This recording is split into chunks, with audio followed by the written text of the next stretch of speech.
I'm a meat eater, and there's a good chance you are too. So there is a possibility that we've been lying to ourselves. Yep. So this comes from a new study in social psychology and personality science by Jared Piazza of Lancaster University and Steve Lowen of University of Edinburgh, both in the United Kingdom. Great guys. Smart guys. We'll see. Edinburgh. Edinburgh.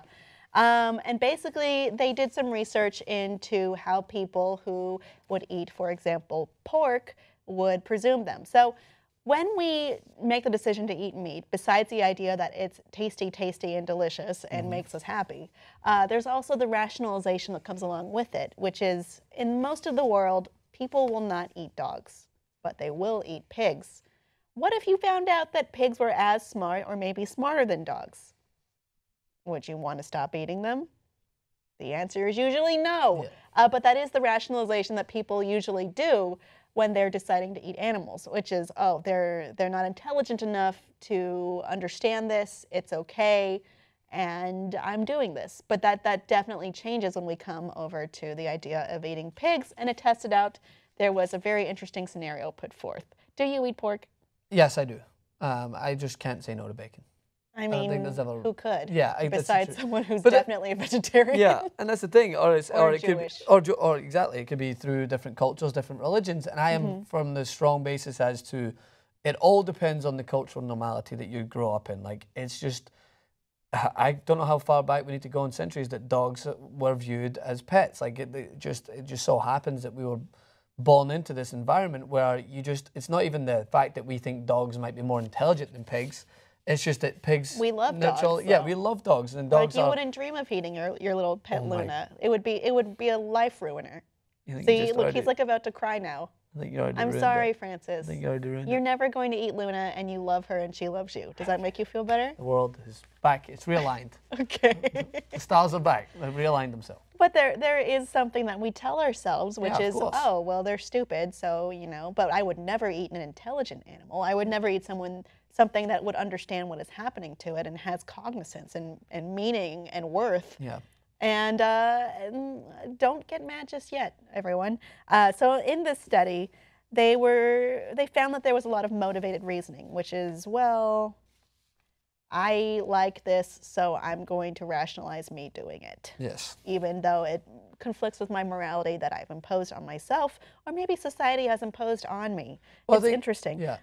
A lot of people will tell themselves what they need to hear in order to enjoy what they're doing, right? So I think that it's so important that more organizations like PETA or any of the other animal rights activists come out and say that it's not that you don't need to tell yourself that this is, not you need to think about a pig being slaughtered or treated awfully, or a cow being slaughtered or treated awfully, and you can't enjoy it. It's just that just because they're not the animal of your choice, or you don't expect them to be similar to your dog, doesn't mean they have to suffer more so than what they need to suffer, right? Because it's all about this need for capacity, this need to produce more. So that's how, more often than not, these animals suffer, because they're on a basis where you expect so many of them to be produced, like so much food to be produced in a short space of time. They're involved in the capitalism world where they're not treated fairly. Like the fact is that these animals feed people, and they're there to feed people. Many people might not like it, but the idea is that without them, a lot of people would go hungry. Yes, there is natural ways. Yes, there are studies that show that it is actually easier to feed people with an omnivore diet than a vegetarian diet. Yeah. But for the purposes of this is more about our rationalization. Exactly. Well, we do right. Yeah. So we do, and I think the sooner we admit that we're not always making the best, most logical choices, the more we can learn and jump off from that. But in this experiment, there was actually 3 parts to it.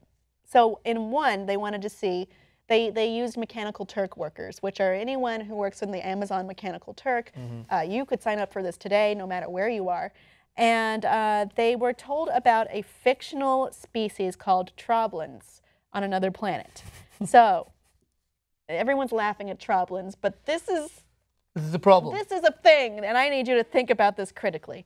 So half of the participants were told that these are intelligent creatures. They have problem-solving abilities. They can use tools. They can learn simple rules, memorize patterns and sequences to get food. The other half were told that they were not the smartest creatures in the bunch, if you get what I mean. And then they were told to imagine that the scientists wanted to eat the troblins, not because anyone was starving, but they wanted to get more mile out of their food supply as it was. Would this be morally okay? 93.5% of the people tested who were told they were intelligent were opposed to eating them, whereas 60.7% said they were against it when they were dumb. So that does show a difference, which is, well, we should value intelligence. And then there's in the second experiment, which was similar to the first, the researchers talked to a group of pig eaters who were British. Nice. Not UK, who reported eating products about pigs, tapirs, which are real animals but are typically not eaten in that region, and again, troblins, which are again fictional.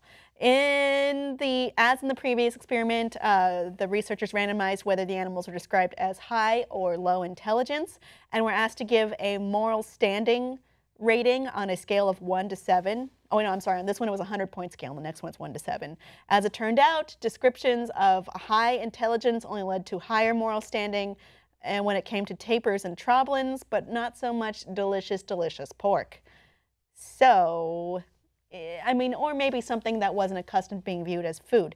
In a third experiment, also conducted with a British sample of pig eaters, half the participants read material about how dogs are more intelligent than pigs, half read a story about the opposite, about pigs more intelligent than dogs. Now, half the participants simply read the material, and the other half were told to imagine a separate person, let's call him John, and let's us call him John Idarola, was reading the material and then respond to his reactions of it. And in the experiment, after reading the intelligence materials, the respondents were asked how much moral standing they would grant to the pigs. They found that when taking someone else's perspective, someone who is not you, that they would have to rate the intelligence as more high-value morality. Basically what it's saying is someone else should have high morality, but not me, because this is what I like and I need to justify myself doing it. So it's kind of what they found was a bias, which was I'm not the one who is wrong, but these other people, when they do it, they're wrong, which is something very interesting to think about for human nature. It's something we all have within us. We've all definitely exhibited this before, but I think it would be so much better for us as a structured society, as people in our own right, to accept the idea that we might not always be right. I've definitely accepted it for myself many times over. But, you know, when we accept that there's an idea that we could be doing something wrong and that maybe we need to be corrected, it's the basis of learning. It's the basis for personal growth, of getting better. And at its heart, science. Yeah. That is the basis. So it's an interesting thing to think about for logic versus human morality versus the idea that we could do no wrong. Well, the first step in the process of improving the life quality of animals that are for our own benefit is in understanding that there's a process that's wrong. And that, again, this plays back to the same process as if we're going to go and eat cow or we're going to go eat meat, we're going to go eat pig daily, we don't imagine what their life is like in the process. You don't imagine that cows might be intelligent. You don't imagine that pigs might be intelligent, because in doing so, it might question your judgment as to go forth and consume that. For the rest of your life. For the rest of your life. You're like, you just go, what's the point? Pigs are just going to run around in dirt anyway. Cows are just going to sit and eat grass. You don't associate it to any sort of positive correlation to their life, because it might make it hard for you to go and consume it, when the reality is knowledge is power. If we understand that this is part of everyday life, but that we are just making these excuses up to avoid the fact that animals are treated so poorly in that environment, then maybe if more studies like this showcase that we do make these excuses for ourselves, we'd be more open to changing just slight things in order to improve their quality of life until they go to that day, until that happens. Well, I think this logic stretches beyond into our own lives, which is maybe we're not thinking about meat, or maybe we're thinking about how we treat other people, or how we treat ourselves, or how we decide to learn versus ignore things. And I think we would really benefit if we didn't think so selfishly, but on the other hand, we're always going to think selfishly at our heart, because that is self-preservation, and maybe it is part of human nature. We are very flawed beings. let's work on not doing that, but I also understand otherwise. That is a good point to mention, and this is like, so I'm very sociologically inclined. I did a lot of study in college about it, and I relate this a lot to when it comes to like factors involving racism. It's a little deeper than what's at face value here, but it's a very similar situation that people will make excuses in order to justify their actions without really taking themselves out of the situation and thinking, wow, I might be doing something wrong. Like when you start a conversation with, I mean, I'm not a racist, but, and then you go forward. It's a very similar, it's a very similar situation because you're so used to being not putting yourself under the spotlight as you having a problem or your identity or the way you identify other people as a problem, that you immediately try to make excuses and justify in your own head that that's the right way or that's just the way things are. And that's sociologically, it goes along. We could go into this for details where it's like you are just brought up in an environment that you're made to justify your actions without really understanding that there may be a problem, if that makes sense. I can write it down. I can provide a thesis. I could do a paper. Very good thesis, Francis. Got it. I think you did a great job. Thanks. Who would have thought a story about eating pigs would go to this? Audience, I know it's hard, but let us know what you think about the idea that maybe we're not always right about everything. Thank you, Francis, for joining us. Of course. It's always a pleasure. Hate comments our way. I love you, though. Bye, everyone. Bye-bye.